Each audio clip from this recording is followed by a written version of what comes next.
Training by yourself can be difficult, boring and barren, as there are no shots being taken at you or no partner to interact with, but solo training will be beneficial for your own ability and can be fun. Solo training is a difference between good players and great players will train. So in this video I will show you solo drills you can do to improve your goalkeeper ability. As a goalkeeper, you don't have many drills you can do by yourself. However, with the help of the wall, it opens up training drills which you can benefit from hugely, as you can work on scoops, dives and overall handling. When you train by yourself as a goalkeeper, it mainly is about reinforcing the basics rather than training the advanced and match realistic stuff. Thereby, when working with a wall, you can work on your handling, short passing or more. But if the wall is next to the grass, then you can integrate diving with that. There are only a set amount of things you can do when training alone. However, one of them can be imitating claiming a cross by either throwing the ball up or slamming it against the ground and passing the ball to a target, which would be a defender.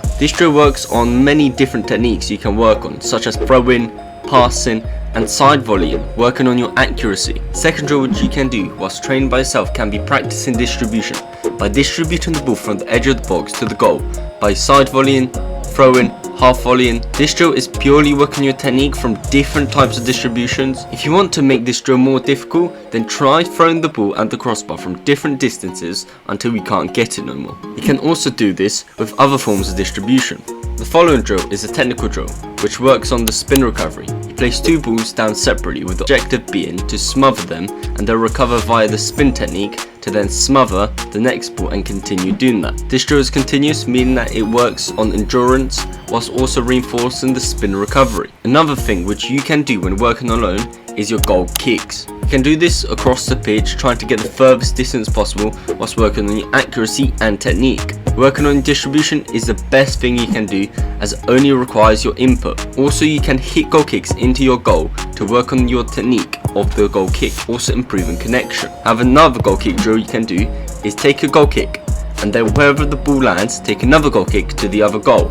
Working by yourself, you try to complete this drill within 2 kicks and you can go back the other way. However, when working by yourself, you can improve your weak foot by doing ball control exercises such as wall passes, or even trying to distribute the ball using only your weak foot. Not only that, but working on your physicality as a goalkeeper can also be very beneficial, working on your strength and fitness levels to be powerful, faster and more explosive as a goalkeeper. Another drill which you can do is go around some cones before approaching 2 footballs which you want to attack or pretend to block, working on your 1v1 speed, agility. After going to one football, you drop back before going around to the other football to do the same thing on the other side. You can smother the ball or make a split save or just block save, working on your 1v1 techniques. If you're unfamiliar with diving, you can throw the ball up and dive at it until you get comfortable with the technique. If there is something which the ball can bounce from, like a wall or a bin, you can use it to practice your passing and ball control, work on your first time passes,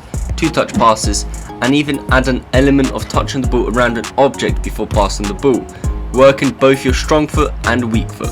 With the same wall, you can also fire the ball at it for it to bounce back, making you do a scoop save, while work on your scoops and pickups. But if you have a wall nearby, you can always volley the ball at the wall and work on your handling, or if you are fortunate enough to have this set up, then you can work on your passing, touch and ball control. If you got to this bit in the video, comment save, and remember that if you are training solo, then distribution is your best friend, as with distribution opens up so many different training drills by yourself, improving your ability hugely.